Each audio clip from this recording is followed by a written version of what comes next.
Hey everyone, Elizabeth here. So I've known a little bit about electroculture gardening for a little bit. That's basically where people are taking like a copper coil and wrapping it around a pole, and you kind of stick it in your pot or stick it in your garden. Well, I've been doing this patio garden at the apartment that I've lived in. This is my third season, and this is the best of it, and I am just wondering if the copper tape has anything to do with it. So last year was not a good harvest year for Seattle because it was really, really wet and cold. June in Seattle is generally predominantly like 50s and rain. They call it January, or that summer starts July 5th because it is such a crummy month, so you're still usually wearing sweaters. This year, May and June was really warm and really dry. I don't know if it has anything to do with that, but I had a really bad slug problem last year, and I didn't really want to use Sluggo. And so some people said on some gardening videos and blogs that we read is just to wrap copper tape around your pots because slugs don't like them. And so I will testify that the copper tape has worked really, really well. Last year they just gnarled all of my green beans. And so this year, no problem.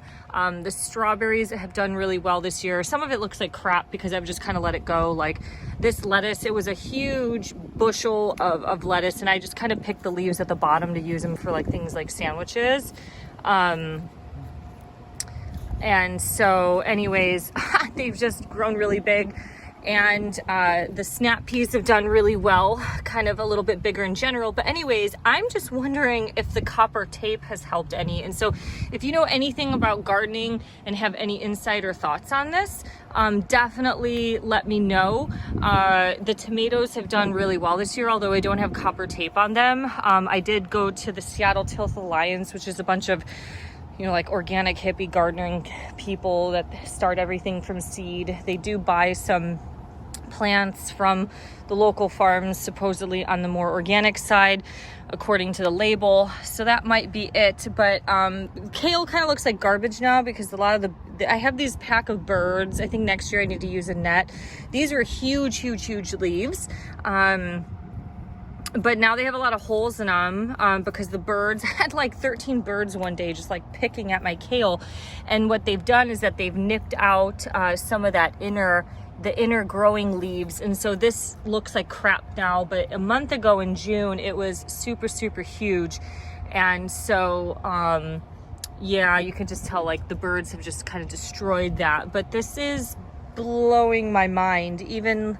So I don't know if it's a combination of the dry weather, the sun, hotter environment in Seattle, on top of the type of plant we chose, as well as using the copper to get the slugs out. And I don't know if the copper has helped this at all because it's not a coil, but I'm just blown away. I picked a lot of green beans the other day, but these are just even a lot bigger and thicker than the last couple seasons that I've had.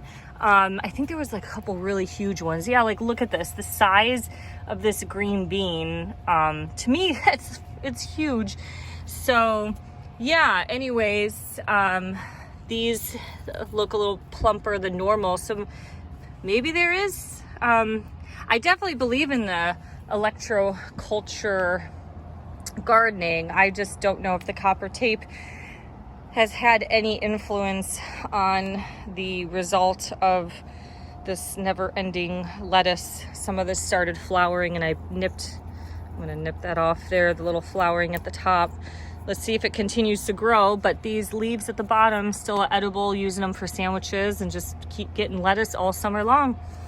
All right, let me know if you know of anything or have any thoughts. Thank you, bye-bye.